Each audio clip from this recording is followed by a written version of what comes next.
The flight to New York was fully booked. People rushed to store their bags, children cried, and the hum of engines created the usual chaos before takeoff.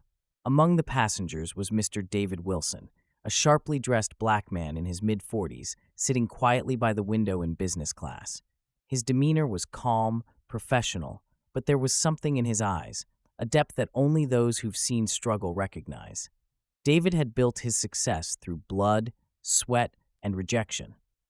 From being denied business loans due to his background to facing countless humiliations in meetings, he had learned that perseverance was his only weapon. Today, he wasn't just flying to New York for leisure. It was a business trip that could change the future of his company.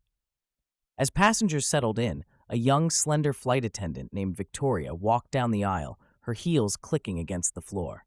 Her uniform was crisp, and her blonde hair was pulled into a perfect bun. But beneath her polished exterior lay a sense of entitlement that had gone unchecked for years. Victoria had worked this route long enough to feel comfortable making snap judgments about passengers. When she saw David seated in business class, her lips curled into a subtle smirk. "Good afternoon, sir," she said in a tone dripping with condescension.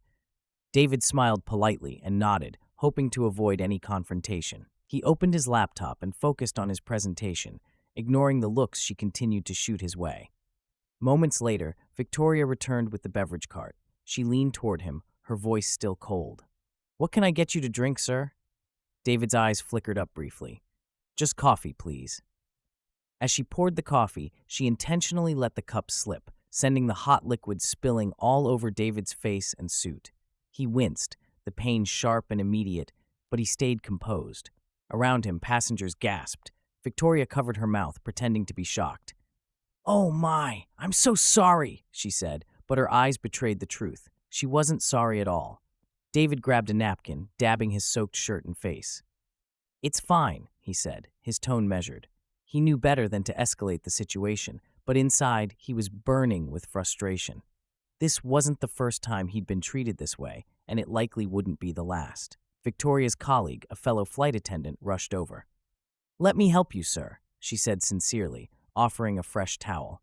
"I'm truly sorry for the inconvenience." "It's okay," David replied, forcing a small smile. He didn't want her to feel guilty for something she hadn't done. But Victoria wasn't finished. As she moved down the aisle, she whispered to another passenger, loud enough for David to hear, "I'm surprised he can even afford a seat up here." The words hit him like a punch to the gut. His fists clenched, but he didn't turn around. Years of dealing with discrimination had taught him patience. "Let them think what they want," he told himself. "Their opinions don't define you." The flight continued without further incidents, but the tension lingered. When they landed, David quietly gathered his things and walked off the plane.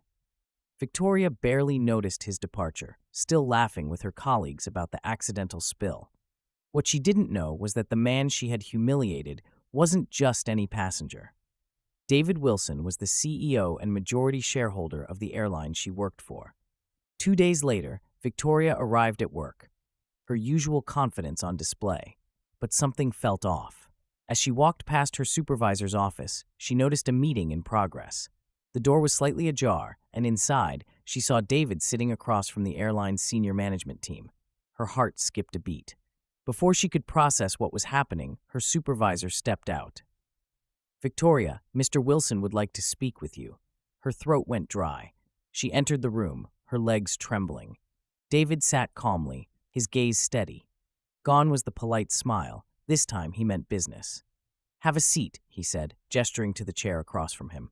Victoria sat down, her mind racing. "Mr. Wilson, I didn't realize that I own the airline," he finished for her. "I know."